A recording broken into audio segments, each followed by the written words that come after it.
Yeah, him say it look better now. Everybody will sound better. All right. Oh, go on. Yo, it's all prophecy, you know? Yeah. Up and running now, though. Yeah. Yes. Why is the thing look smoother now? Yeah, man, much smoother. All right, cool. All right, mad thing. Oh, I go on, brother. There I give thanks, you know, my side lose, but me there I try to shake it off. I'm love Arsenal too when I was a football watcher still, you know? Yeah, I know that was way back in the day. Yeah. What go on, Sasha? Not just here. Yeah, Ready for the reason. I'm on there, man. Yeah. So we could just get right into it then because people been waiting still, you know? Yeah. Yeah, for sure. But give thanks for doing this and making the time, and you know. Yeah, man, give thanks for the platform, you know. It's definitely, it's something I've been thinking about doing, like, you know, maybe not specifically like a specific book, but just topics, you know. Yeah. Yeah, so I'm definitely glad to get that chance to kind of, you know, what you call it? Wet your feet? Is that? Yeah. In the process, you know. So definitely give thanks. And give thanks for choosing this book because I know I haven't read this book in years. Yeah, me neither, by the way. Let me just put that out there. Yeah. No, but for real, it's one of those key books where at any stage where you're at, I think it's a book where people can get something from and resonate with, you know? And I mean, there's so much to the personal growth because when I pick up this book again, I was just thinking of the place where I was the first time I read the book and the place where I am now and the time we're in now and just different, you know, just different meditation that came to me from reading it this time. So like seriously, give thanks. And even on the comments, I mean, so many people are like, yo, this book. So I know people are ready. So people really excited about this one, you know, and I think it's coming together nicely. And again, big up to Sabria, because I know Sabria introduced it to I, and I know Sabria introduced it to the I as well. Yeah, so, for sure. Big up Sabria. Yeah, man. And my sister in Primrose, it put me onto this too. So, nice. And somebody's asking, but the author is a psychiatrist named Brian Weiss. So it's Dr. Brian Weiss, Many Lives, Many Masters. I give thanks, Rika.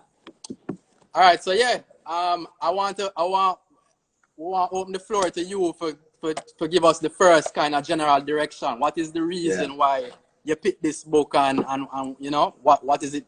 What does it mean to you? Well, for sure. I made a little post on IG a while ago, and I was telling people how, you know what I mean, you kind of wanted me to choose a book where it wasn't too heavy, you know what I mean, because you know my reading material tends to kind of be like the brain rattling type, but you know, I definitely feel like this book stood out to me on my journey, you know. It was very instrumental for me because before I read this book, you know, I read different stuff that kind of alluding to past lives and things, more from a esoteric kind of initiation perspective. But to hear a psychiatrist who didn't believe in it, you know what I mean, kind of get deep into it and the process of doing it and even the process of hypnotism as well and that whole aspect of it, it really brought it from a different side. It's almost like from an exoteric side or like just a plain mundane life perspective on the matter, which is what I feel a lot of people can resonate with more than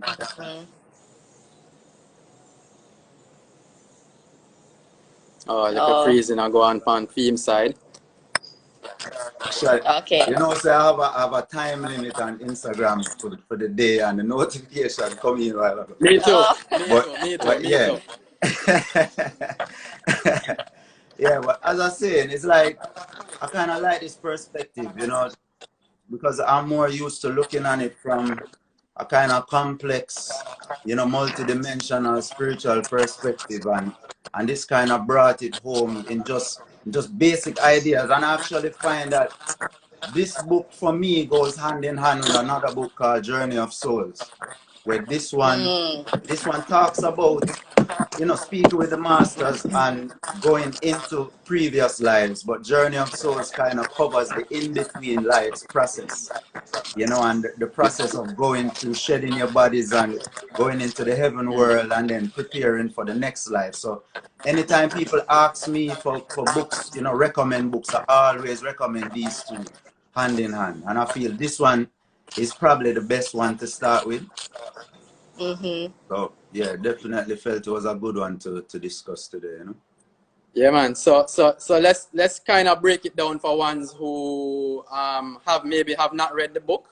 Yeah. I think a key thing to understand is the idea of you live a life, you die in the flesh, and the way this book kept putting it is like, as soon as she dies, she sees a light and she goes toward the light.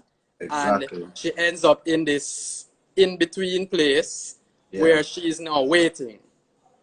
And and while there, I guess she may or may not encounter who are referred to as the masters. Exactly. Yeah, it's like at that point in time, that's why I like Journey of Souls, because that one fills in some of the gaps. It's like it's like at that point in time, whatever you need for your soul or spirit to feel comfortable after the transition, that's what will appear to you. So it might be an image of your mother if your mother has already passed. You know, it might be a grandmother who was caring to you. Somebody that will make you feel loved and make you feel, you know, safe at that point. It might be a spirit guide.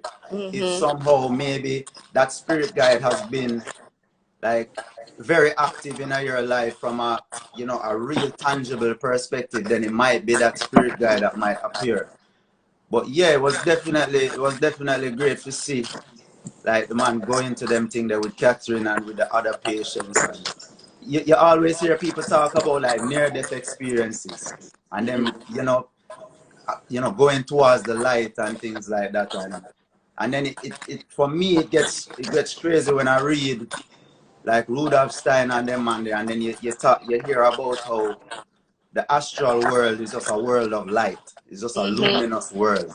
And when you're in your astral body, like when people talk about seeing people's aura, it's just a body of light. Yeah. So you're literally in a world of light at that stage.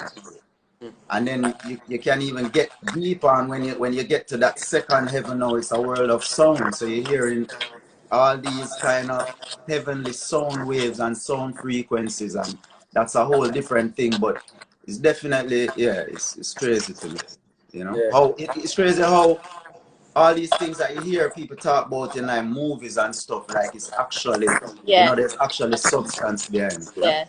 Yeah. You know, you said a movie, and the thing that came to me is even this is not necessarily hypnosis, but even the movie Ghost, right? So if you look at the movie Ghost, and I think who was it, Whoopi Goldberg or somebody was around, and she was functioning as a medium, and like my first experience even with a medium, I was like, yo, that the ghost is actually, there's a real thing even to that imagination that they put into a movie, that the reality of that. So Sure.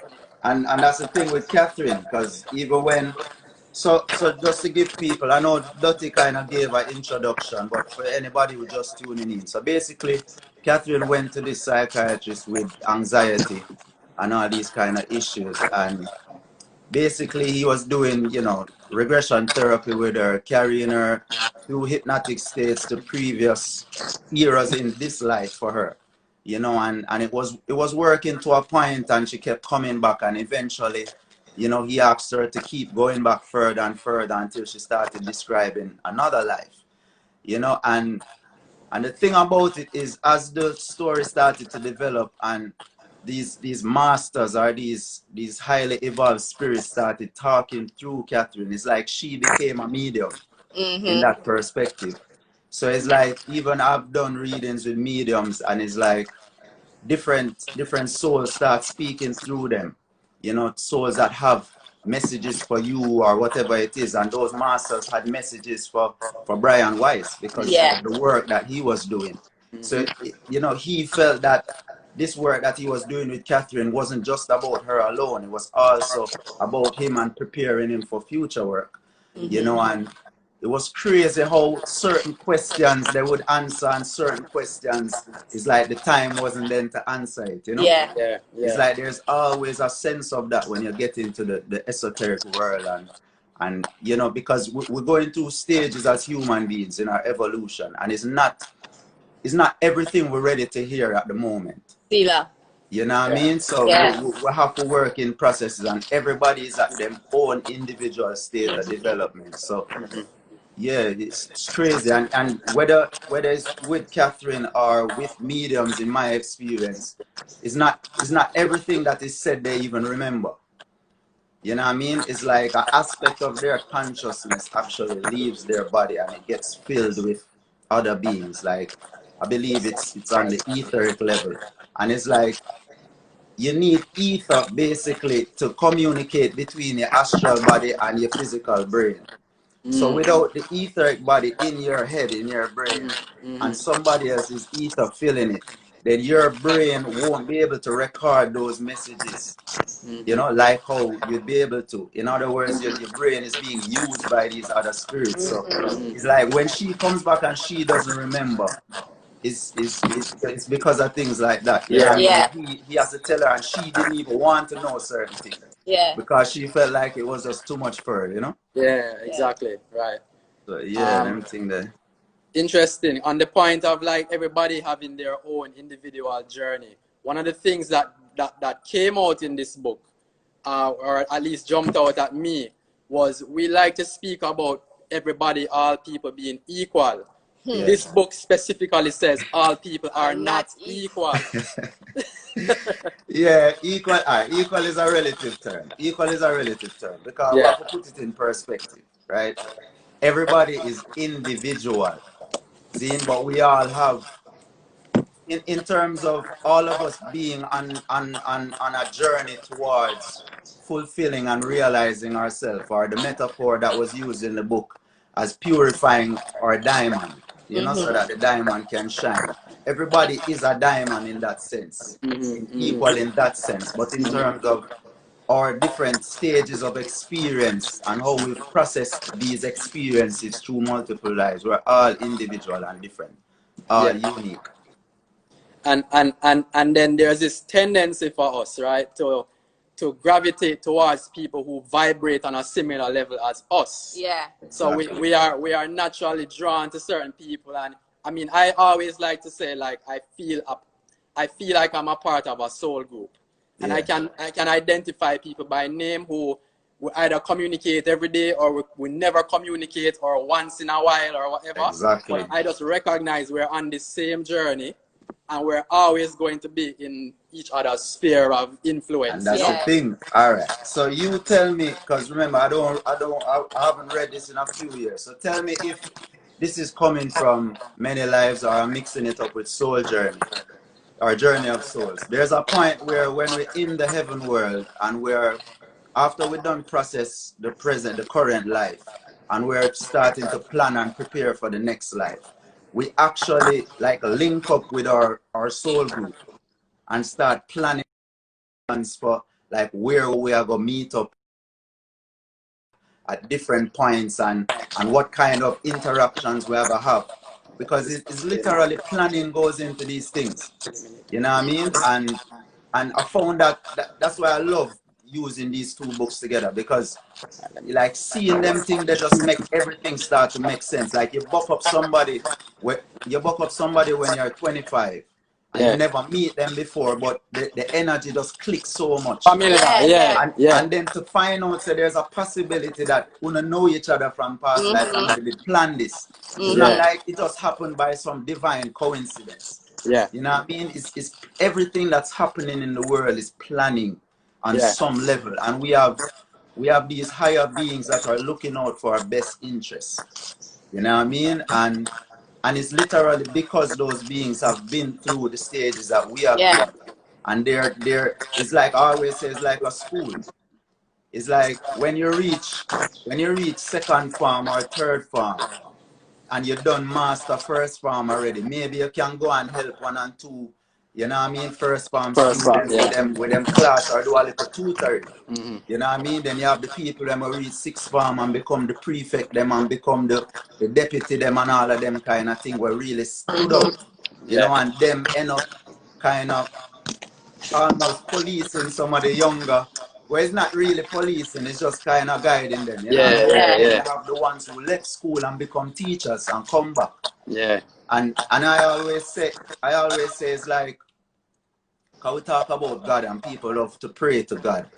And I'm saying it's like, obviously nothing is wrong with that. You know what I mean? We acknowledge that there is a highest of high beings that has created this world. Mm-hmm. But it's like, for me, praying to God and ignoring all your spirit guides and all your ancestors is like going to the principal for every single problem you have in school. Yeah. Instead of asking your teacher or, you know, asking, you know, some older people around you where can help you, where can actually relate to you, and you know what I mean? So it's like I encourage people to, you know, meditate and try to communicate with your ancestors, them, the ones who you were really close to and who you definitely felt a strong bond with, and even friends who have been deceased. A lot of them are like your guardian angels looking out for you. You know what I mean? And yeah, for sure. And to that last point, Baka, so the thing that got me again, because I didn't remember this was in here, but they had a section on like reincarnation as heresy, and why is it that reincarnation was viewed as heresy? So to the point you just said, apparently they thought this concept would weaken the growing power of the church by giving humans too much time to seek their salvation.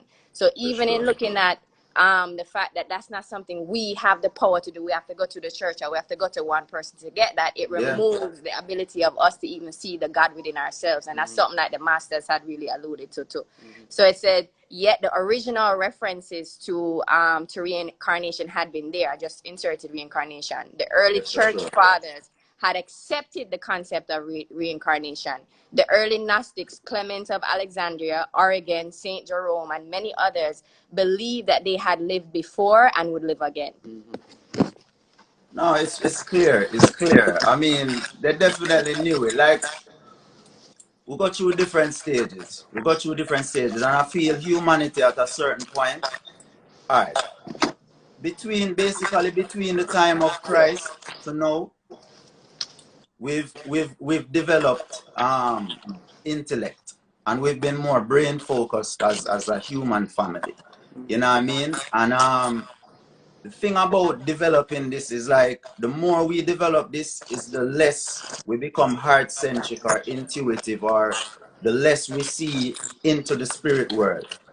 And I think religion had a very important part to play, as while intellectualism was developing, like the connection with the spirit world was lost, and our only bridge to it was through faith, which is a mental decision. So even though science and religion seem to be so separate, they really kind of coexisted and were necessary. You know what I mean? It's because of our intellectual kind of scientific thinking why faith and hope became such an important thing, where in the times of Kemet, people had astral vision. That's why, like the hieroglyphs, like basically when you're able to see into the astral world, you see things in symbol form. You know, because it's basically, you will see like when you see like the group soul of an animal, you would see like a human looking figure with the head of that animal. And a lot of those images are in Kemet and symbolically represented. The whole hieroglyphic language was symbolically represented, because the sages at those times had astral vision. They could see the symbolic representation of the principle of an idea. You know what I mean? And it's like that's how we were able to communicate, because our souls were still unlocked. We weren't kind of locked down into this brain cerebral kind of process. So the whole purpose of the church now, to facilitate this cerebral process, was to totally water down all of this spiritual knowledge into a form where even a baby could understand it, a baby that's disconnected from the spirit world. And to me, there's nothing wrong with it. There's nothing wrong with it. The only thing about it is how it was used and politicized and religion was forced upon people, where maybe those people or those races or those you know, nations probably weren't ready for that, and it was forced upon them at that point in time. But we, as we said, we're all going through different stages, individually, as nations, as races, as different things. We're all expressing different aspects of consciousness. You know what I mean? So, you know, the whole religious thing kind of ties in because of that. They couldn't allow for like, it's the same reason why they used to like witch hunt and all of them things. You know, it's not because they didn't know that what the quote unquote witches, which really herbal healers and medicine people, they knew that what they're doing was right and was valid. But to fit the agenda of what was happening with our times, they couldn't have that distorting the kind of cerebral, materialistic view of life that they were pushing. So they had to do things like that. We're not justifying it. Obviously, we're not justifying no form of killing or them kind of thing. But we can come to a place of understanding as to why these things happen. You know what I mean? And it's tied to operating the state. Religion was tied to operating. It was supposed to support the operating of the state, because even what Sasha just mentioned, couple sentences before that references Constantine the Great as the emperor of Rome at the time, and his mother Helena. They were the ones who first started to remove the reincarnation references out of the Old and the New Testament. And then the Second Council of Constantinople, 2 centuries later, confirmed that action. You know what I mean? No, that's what, all right, the era we went through with Rome's dominance, that was the beginning of the material age. You understand? That's what Rome represents. Rome was the beginning of human beings becoming individualized. Like, we started to see ourselves from a purely individual perspective. I have my own rights as an individual, as opposed to being part of a tribe or being part of a nation.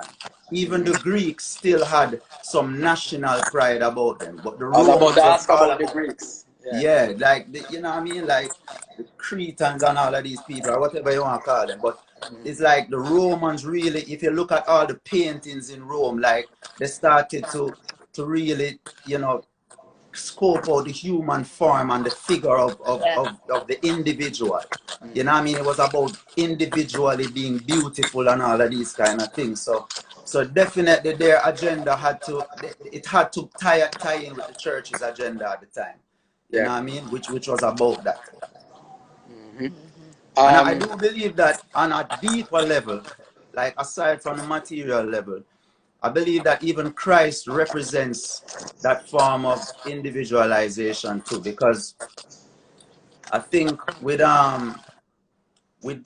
different religions and different eras in the past, there was not that, you know, there was always that looking to, you know, a medium, or looking to someone to kind of like bridge that gap, or kind of inspire that godly connection.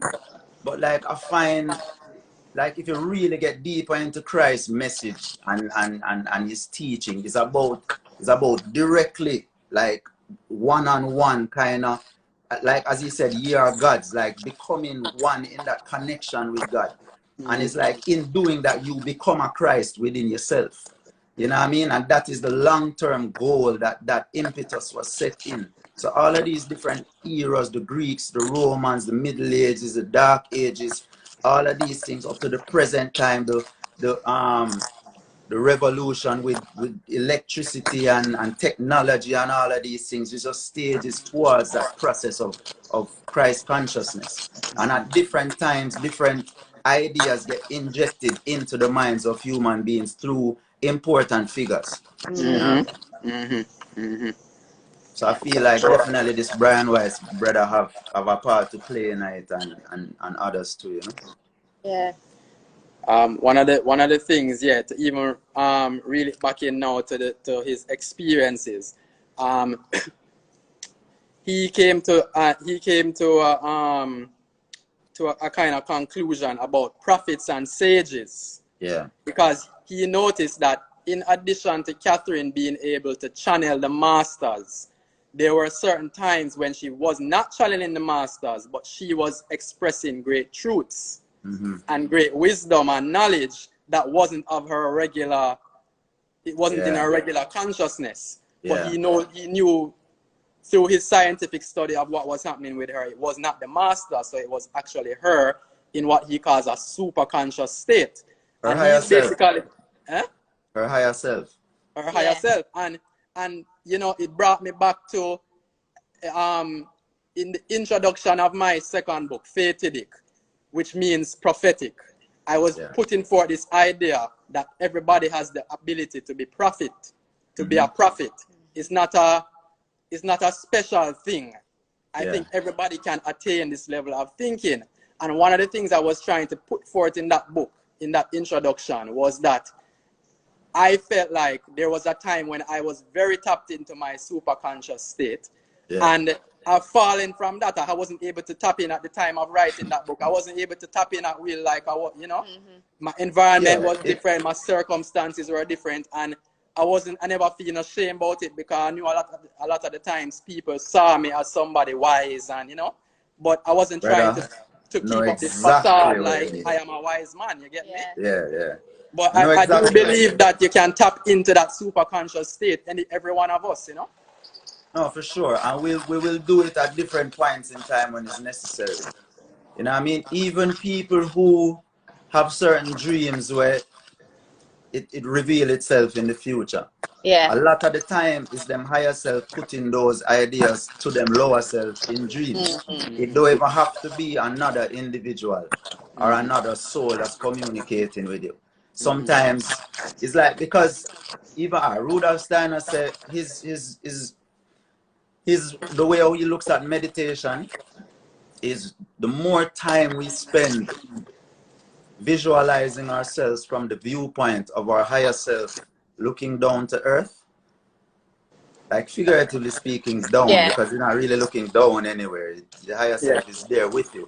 But the more time we spend doing that is the faster we'll evolve. So there's literally a kind of separation of consciousness, where our consciousness is dimmed down for us to exist in the brain, you know, and it's just a portion of our consciousness, while the rest is still active within that heaven plane, or the Devakan, or different words that they use to describe it. You know what I mean? And as somebody has said, there's an invisible cord that's tying different aspects of yourself together. So even people who are able to have astral projection dreams and things like that, that cord is never severed. But they just leave the physical body, their consciousness now resides in their astral body. You know what I mean? And you have different stages to that as well. So at different points in time, we become more in tune with ourselves. And a lot of it has to do with even astrological implications too. You know what I mean? The more you know, at certain points when the stars align, because the stars are basically a clock, you know. It's not that the stars and the planets have a tangible effect on us, but they're a clock to show us like what's about to happen. It's like, because it's an unfolding narrative. Yeah, it's like, because the clock says 6 o'clock, it doesn't mean that the clock is making the sun set. It's just telling you that at that time the sun sets. You know what I mean? So it's the same way that the constellations them are like hands on the clock. So when they move, it's more a synchronicity with our lives, and they're in sync with us, and they show us the synchronicity. So at certain points in time, an astrologer, a competent astrologer might be able to tell you the next time you will become in tune with your superconscious again.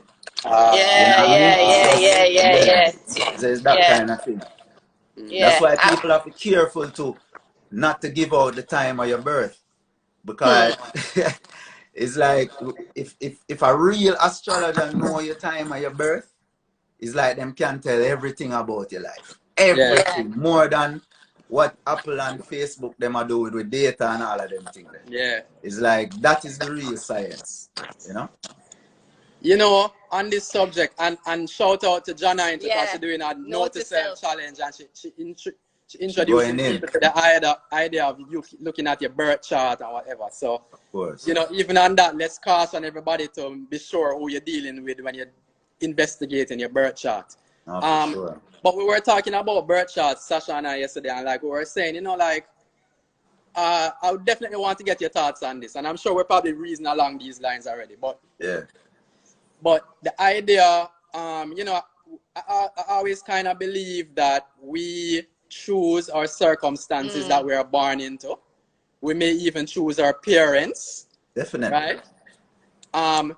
But when I was thinking about the birth chart and the implications of the planetary alignment and what your life is and how your personality becomes, and I wonder if when you're in even that in-between place and you're deciding on your next life, maybe your geographical and parental circumstances aren't the only things. Maybe it doesn't even matter for me that I was born in Jamaica. Maybe what mattered the most was whoever was having sex at the time that I needed to be born.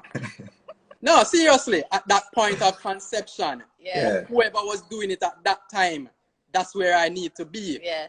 Because I need to be born, I need to be conceived for that time to be born for the time I need to be born.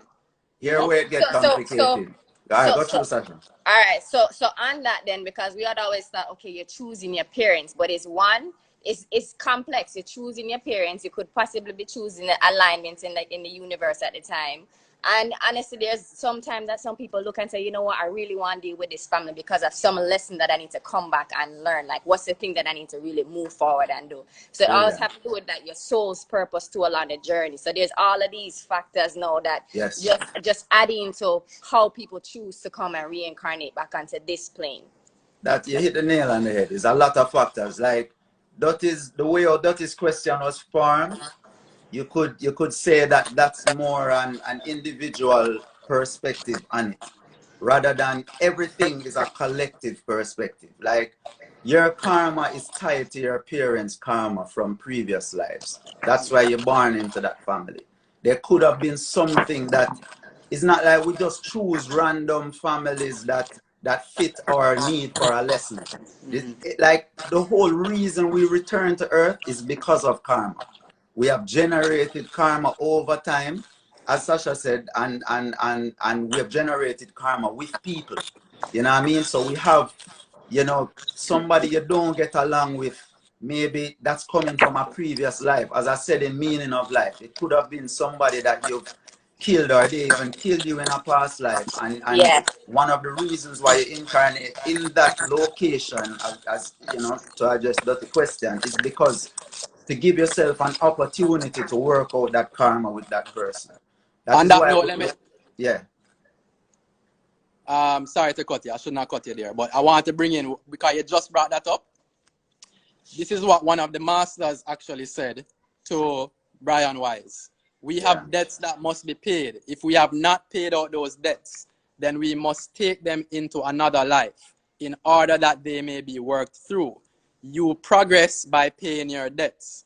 Some souls progress faster than others. When you're in the physical form and you're working through a life, if something interrupts your ability to pay that debt, you must return to the plane of recollection, and there you must wait until the soul you owe the debt to has come to see you.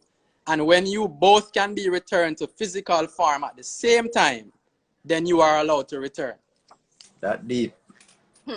That's very deep. Yeah. All right. So there's so many things. It's very complex, obviously. You know, we can't have a one-shot mind about it. For me, the most mind-blowing part about that is the plane of recollection himself. Yeah, because there are 7 planes according to the masters, and one of them is the plane of recollection. So I believe that plane is the lower astral plane. I think he's referring to what the Catholic Church would call purgatory. So I think at that point in time is when you're dealing with the reconciliation of any kind of negative act that you performed in life. Yeah, that's what it is. It says on that plane, you are allowed to collect your thoughts. You are allowed to see your life that has just passed. For sure. All right. So what actually happens Once you leave the flesh, all right. Basically, we have our physical body, we have our etheric body, which is the body that enlivens the physical body. It's basically the double of a physical body, but it's the body of chi, the body of vitality. You know what I mean? When the Reiki people dealing with Reiki, them work with the ether, right? Then you have your astral body, your body of emotions, desires, wants, you know, those kind of feelings. And then you have your mental body, which is the body of mind, and that is where your ego is, which is yourself. Like your ego is not a bad thing. Your ego is yourself, but depending on how the ego is manifesting, if it's manifesting through the lower parts of your astral body with low desires and low feelings, then you tend to get the term egocentric or egotistical. But your ego in itself is yourself. That is the part of you that is reincarnating. Yeah, it is the reincarnating part of you. When you're born, and next time you have to create a new mental body for your ego. You have to create a new astral body. You have to create a new etheric body and a new physical body. You understand? So when you transition now, you drop the physical body and you drop a certain percentage of the etheric body. That stays with the physical body and decomposes. See? As soon as that happens and you leave, your consciousness is in your etheric body for about 3.5 days. And during that process, your whole life is being recorded into your astral body. And that it's happening from the last act you did before you died, go straight to your birth. So it happens in reverse form. See? And once that whole process happened, that's why they said for 3.5 days you shouldn't disturb people. Like you shouldn't like moan too much or wail or cry or like bawl for them too much. Give them body, you know, give them soul 3.5 days to process the previous life. See? Listen to this real quick. Yeah. You feel like you're going to forget your train of thought? No. All right. One of them is the plane of transition. There you wait. In that plane, it is determined what you will take back with you into the next life. We will all have a dominant trait. This might be greed or it might be lust, but whatever is determined, you need to fulfill your debts to those people. Then you must overcome this in that lifetime. You must learn to overcome greed, for example. If you do not, when you return, you will have to carry that trait as well as another one into your next life. So you think in this recollection and this recording of your life, this is that parallel to that? It's exactly what's happening. Basically, during those 3.5 days, your astral body is being restructured. And it's restructured into 7 divisions based on the energetic vibrations of your actions. See? So the more coarse kind of lustful anger, hatred kind of actions, those will be on the lowest level of your astral body in like a dark brown kind of color. See? And then you have different colors. It goes like red, and then orange, and then yellow, and then green, and then blue.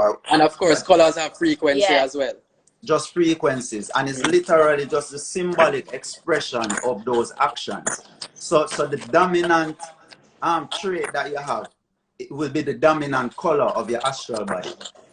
And if your dominant color is within those first 3 levels, then that's where you'll spend most of your time in what they call Kamaloka, or in purgatory. What you said? What was the first name? Kamaloka. Okay. That's what they call the astral world. But it's really, the thing about Kamaloka is it's a personal state. It's like you're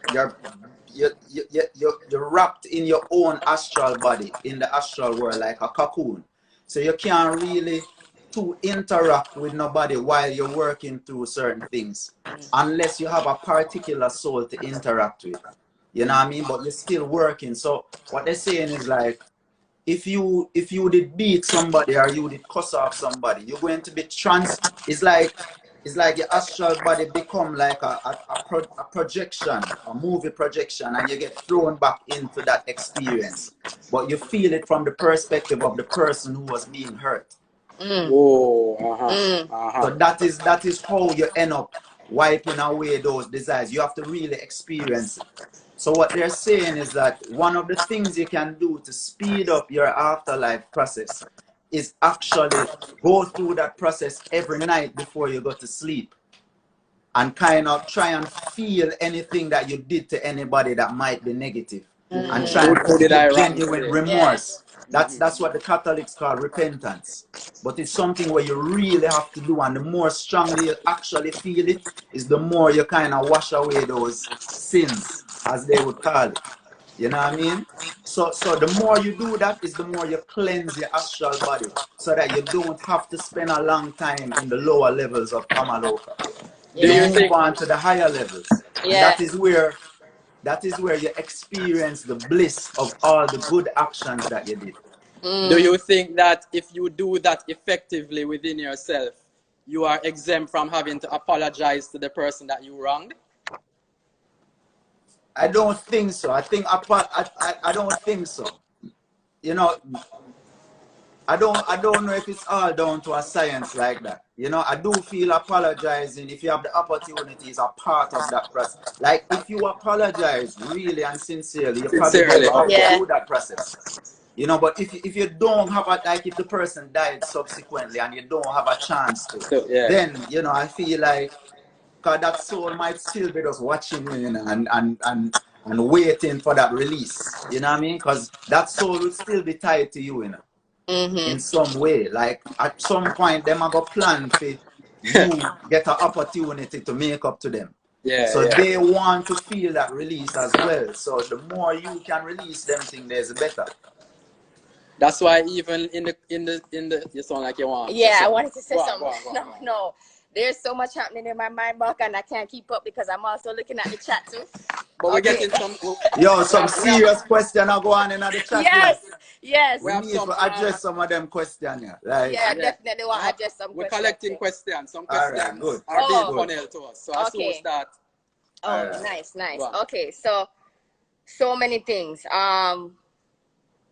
All right, so let's keep going on the path that you were going on a while ago around the repentance, because a part of the book there was Catherine had 86 lives, or what she knew of was like 86 lives. And let me just say, I saw this comment come up earlier about like, and I hope I didn't misunderstand the comment, but like the regurgitation of truth. Like things like this help to expand your mind towards your own individual truth, right? And there's many times when we've been locked off for so long from different types of knowledge that we kind of need these little things to help push us toward whatever version of the light we need to find within ourselves. So just, you know, I don't know where the full like intention of the question, but just want to share that, you know, these things help to push us along further. The important thing with reading is to develop a sense for truth. That's more important than whether what you're reading is true or not. Is developing that sense. It's just like a sense of danger or a sense of true love, or if somebody is honest. You have to develop a sense for truth. And that is what you're going to use to navigate through the world, you know? Yes, absolutely. Through different lives. So, on one of the points you made, though, so Catherine had, as she can recall, like 86 lives, and then Dr. Weiss took her through some of the lives. And she had been a woman, she had been a man, she had been black, she had been white, she had been many different things. And so this kind of made me start thinking now, yes, both gender, but even within this time looking at race, right? So going back to repentance, if me now, we know we have a physical lineage, because clearly me as an African person, I'm creating other African people depending on how you procreate, right? So that's the physical lineage. But then you have the spiritual lineage, where me within myself, I've always felt like I had a past life that was European at some point, right? That's just something that has come through to me personally through dreaming. So even when you talk about dreaming, right, and I'm going to connect two different thoughts. Even when you talk about dreaming as a higher self, I kind of always looked at dreaming as a form of a gift, because we all have different forms of discernment that our gifts are. Some people have different type of abilities. But within the spiritual lineage, if we as humanity understand that, yo, you know, so there's a chance that my next lifetime, I might actually reincarnate as a black person, or I might actually reincarnate as a white person, whatever the thing is. What if we understood like the human condition? Is the key. Like overall, it is the key like, to yo, world you know what, when I peace. come back, so I need to make sure I'm fixing this thing, so by the time I reincarnate again, I can fully like just live my life a different way. Like, how would it be if we could all understand like that difference between the physical and the spiritual lineage that we're really going into as humanity, but also as spiritual beings? Very important. And this is the type of reasoning I like to get into. You know what I mean? Because I think this is what everything really comes down to. Like, what are we doing here on earth as a What we are human dealing family? with. Yeah, like the crux of it, the hard question then. As you say, we have a physical lineage that is tied to our spiritual lineage because we're tied by karma. So if we have, obviously we're going to develop karma with our family members over the years. So the need to reincarnate within those families makes sense. So I understand from an African spiritual perspective, if people say that we don't reincarnate outside of our race, because that has been said to me before. But books like, and people have even tried to discredit Brian Weiss's book because of that mess. You know what I mean? And to me, I don't subscribe to that because I believe that any karma, you can get tied to any kind of karma. You could have encountered a European person at some point in a previous life in Africa and become connected with them. And because of that, you needed to have an incarnation in Europe because you were so gravitated towards this type of art or this type of music. Your soul just yearned for that. So to fulfill that desire and fulfill that need or any kind of karma that was tied up with that person, you had an incarnation in Europe. You know, I was told that I had an incarnation in England as a soldier. Now, that could have been a black soldier. I'm not sure. You know what I mean? Could have been a European. You never know. But I've always felt this connection to alchemy. You know what I mean? And I was told that I was an alchemist in a previous, you know what I mean? And this is after me. Like I attempted to do this past life regression once, but I'm not a very open person when it comes to just drifting off and trance and them kind of thing. Me neither. Okay. So I always thinking too much and we can't really get into it. But we did this exercise with some tarot cards and she said like, just think of anything that comes to mind with this. And for some reason, just me being in Europe doing alchemy just came to my mind. You know what I mean? And it's subsequent to that that I just happened to be doing a reading with a medium and they mentioned, say I was an alchemist. And that there's this alchemist spirit guy that is very close to me at all times. You know what I mean? And it was just crazy to hear that. Yeah. You know? And sometimes even though we're not in any deep hypnotic state, sometimes just the ideas that come to me is valid as well. You know, so I definitely do believe that people incarnate in different races for different reasons. I do believe a lot of white people know that, you see, involved in racial struggle and black liberation. They probably were black people in past lives. They probably, you know, they probably experienced some sort of prejudice or experienced slavery. You know, I know one white person who, based on my investigation, was a black person in a previous life. You know what I mean? So I think this whole idea, if this thing becomes mainstream and people really accept it and accept these possibilities, then a whole heap of opportunities for world peace can open up because you never know what will happen in your next life. So just live good with everybody. You know what I mean? It only makes sense. They say cultures that believe in reincarnation, they're much more peaceful. You know what I mean? They're much more peaceful to each other and all that. It makes sense. Scientific studies have shown that. You know what I mean? It makes sense. Yeah, you know, so I definitely believe in pushing this. This is a part of my personal agenda for push it because I believe it's pushing humanity forward to our eventual goals. Yeah. You know, speaking of pushing forward, like the part that really stood out to me in the book was towards the end where he started to do future life progressions. You know what I mean? And he started to carry people 400 years, 700 years, 1,000 years into the future. And people could literally see a utopia kind of world where much less population, human population, but we are living self-sustainably, holistically, spiritually, all of these things. And this is like different people would see different versions of the future at 500 years, different versions at 700 years. But everybody, when it reaches to 1,000 years, them seeing everybody is describing the same kind of thing.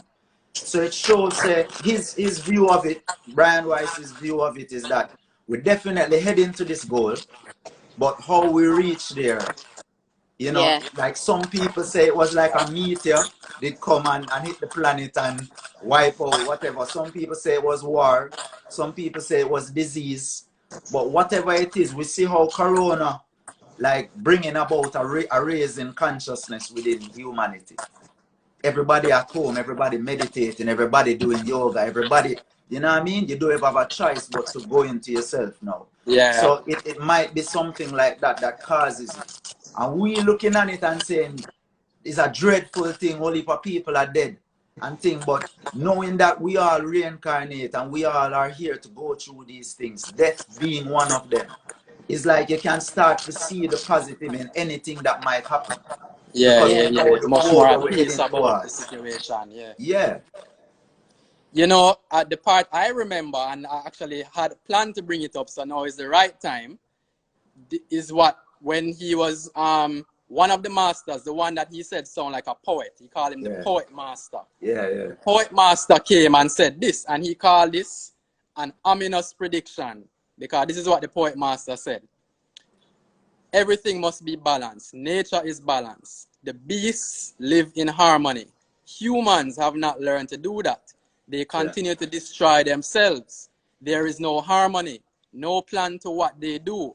It's so different in nature. Nature is balance. Nature is energy and life and restoration. And humans just destroy. They destroy nature. They destroy other humans. They will eventually destroy themselves. And basically, the poet master was saying there's no onward for humanity. Like, we're all gonna go. Right? And no, serious thing. So when I saw that, and because he was like, and he asked, and he said, when will this happen? And like, basically, he wasn't getting the response for him did I look for, because he must say, yo, he can't believe this is going to be it. Like, we're going all die and we're going to exterminate our own selves. You know what I mean? So interestingly, how does that reconcile with the future thing? You know, like. Yeah.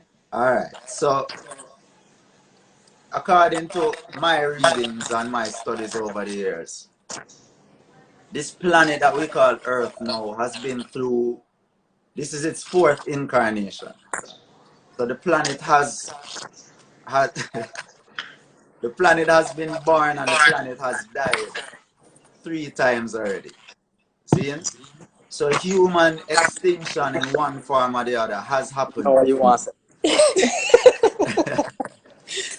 But the thing about it is we're not reliant on our physical bodies to have experience. Like, our souls are eternal. That our egos and the aspects of our souls above the ego, which we're not really able to conceive. They call it the Buddha body, the Christ body, and I forget what they said the 7th one is. Every different group have different names. But those aspects of ourselves are eternal. Like, they will never die. You know what I mean? Those aspects of ourselves will become universes and solar systems and planets in the future. Then we all have an ever-expanding journey. So if we happen to extinguish ourselves as human physical beings, that's just a part of the journey. It's just something that's inevitable that will happen. But our existence will never stop. You know, so I don't subscribe to that view that poetic master would have had, because these are all beings, you know, these are all beings with different understandings, limited understandings. You know what I mean? And, you know, nobody has the full picture. Even the master. Even the master. Yeah, even the like, all right, for me, like, remember, Seth, Brian Weiss is not an expert when it comes to these things, you know. So his use of the term master might not be in He the might not same have known way who he how, was really dealing with. yeah, it's probably a general term for beings of a certain luminosity or a certain wisdom level, but like a master is a different level. Like for me, like Haile Selassie is master level, adept level, where we're talking about. Like, you know what I mean? It's just total luminosity and wisdom and speaking from a completely universal, like no master being not going to speak of total degradation like that. They always speak from a positive perspective. In my experience with reading books of people who have interacted with these beings, I haven't personally, but just my sense of truth and what I've been studying over the years. That is the direction I have, that's the realization I come to. So there's always a way to look at things from a positive perspective. Yeah, I mean, I cannot reconcile that part with my worldview either. Like, to me, all that, a part of my purpose for being here is to help usher in the new reality of humanity. So I can't feel that I am here on this mission and that is going to happen. You know what I mean? It just don't reconcile with my understanding of I don't truth. think we need to spend, like, I never ever remember that part. It's like my blog about that part of the book. It's like, but I had to bring it up because, you know, him says it's important. I'm glad you remind me, because we have to know both sides of things, you know what I mean? Because like some stuff you will read is like, all right, early in my journey and starting to read about Illuminati and reptilians and all that, going in that line of study, you develop this negative view of the spirit world. Like, there's just these beings that just try to dominate humanity, and them I tell you, say they created black people to dig gold because they needed gold for some other planets and all of them. Pure foolishness. You know what I mean? Pure foolishness. And it's only because people have a materialistic view of spiritual doctrine. So they see these aliens and things as physical beings from other planets. To my knowledge, there are no beings that are operating on any planet in our solar system that have physical, dense bodies like us. Other beings are other beings are living on the other planets, you know. But you'll have to be able to have an astral consciousness to interact with them or to see them. So that is why if they do come to Earth, they will need mediums to act through. They will need people who, a medium is basically somebody who their ether body is loosely connected to their physical body, and they're able to remove it easily. Like people like us, I don't know if we have any medium experiences, but people like we tend to have more solid connection. That the average human being have a more solid connection with them ether and them physical. It's not as easy for a being to just possess you, because they have to push out your etheric body. All right, we're going to take a pause because we have 1 minute remaining. So we definitely going to come back because the questions coming in. Very active. Ready, man. Very active chat situation today. And so we want to get into some of those. So everybody, we're going to wheel and come again. We're going to sign out. In the meantime, if you have not been following Bookman Express, please follow at Bookman Express. Right? We're going to save this one and then we're going to come back in. So it would be like a minute break. All right? So just hang on. Don't go anywhere. Follow Bookman Express in the meantime. We're talking about the book Many Lives, Many Masters with the man called Kabaka Pyramid. See? All right. So move forward. Accurate.